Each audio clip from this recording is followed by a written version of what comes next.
Welcome to Behind the Screen. With me, Robert Hartley. I am the GM or Games Master for this lovely chaotic group, Viva the Dirt League, and I'll be taking you through a few of the epic or crucial moments in the campaign so far. So come with us on the journey and learn a little bit about what's going on behind here. So in episode 39, about 12 minutes in, Baradun comes within milliseconds of throwing a fireball through Yarris's living room window as a distraction for his minor illusion cantrip. Rob's probably got this whole massive story prepared with this character, and we're just like, okay. Honestly, he has the dice in his hand, he is rolling them, he is seconds away from just putting them on the table, and then he changes his mind. Had he done so, it would have played out very differently. And I'd prepared for that. It's gonna just end one way here, one way or the other. It's extreme. So, for starters, Fireball usually does between 25 and 35 damage. Yarris is a 10th level wizard, and he has a +3 to his dexterity saving throw, so he might have failed, he might have succeeded. Either way, he had a maximum of about 80 hit points, so he wasn't going to die from a single fireball. However, he was going to get very angry and start using his more powerful spells. We hear you're an evil wizard! No! He likely would have survived that initial attack, and I probably would have ruled it that his house structure would have survived but been set on fire.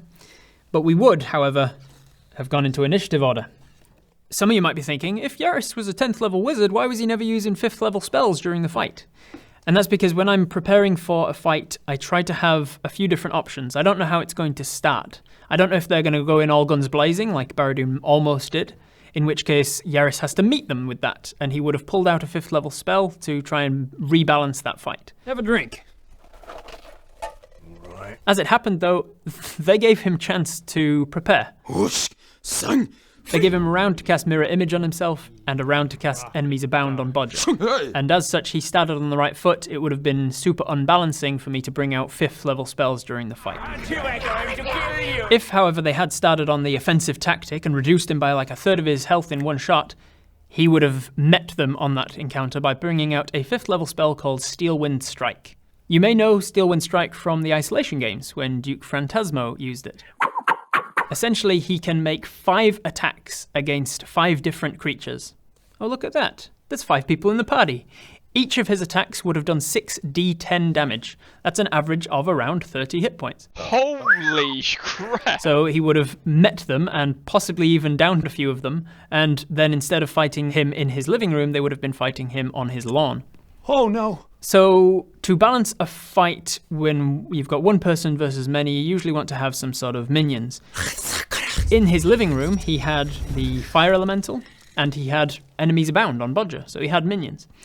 If they'd have started the fight differently and fought him on his lawn instead, he would have not had access to those things, so instead he was going to use the traps that were around his lawn. You want to slow down? He would have used Misty Step and Thunder Step to sort of jump around the lawn, making the melee fighters run towards him and likely fall into traps, while probably chasing down Baradun, who, let's face it, would have been using Expeditious Retreat to run the hell away.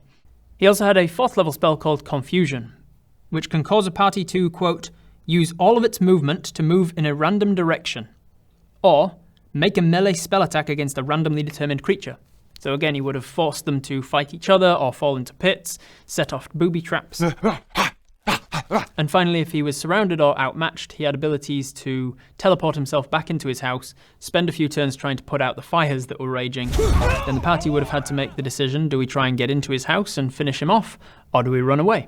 And because Yarris was meant to be a bit of a boss fight and feel like badasses for taking him down after a long, grueling fight, if, just by nature of the dice rolls, he wasn't really doing any damage, he wasn't really hitting them, I could always pull out his trump card, a 5th level spell called Bigby's Hand, which essentially creates an enormous hand that can either grapple people, it can push them away, or it can just straight up punch them for a whole bunch of damage. Okay, this has escalated way more than I was expecting. So I had prepared different tactics for Yarris in case they started with an all-out assault, whether they tried to siege him in his tower, whether they tried to sneak and stealth and deceive their way in, all of those things. Victory! It all worked out for the good guys, eh? So now go back and watch those episodes with that in mind, and maybe you'll get a little something else from them. And I'll see you next time on Behind the Screen. If you enjoyed that, don't forget to check out our other episodes over there.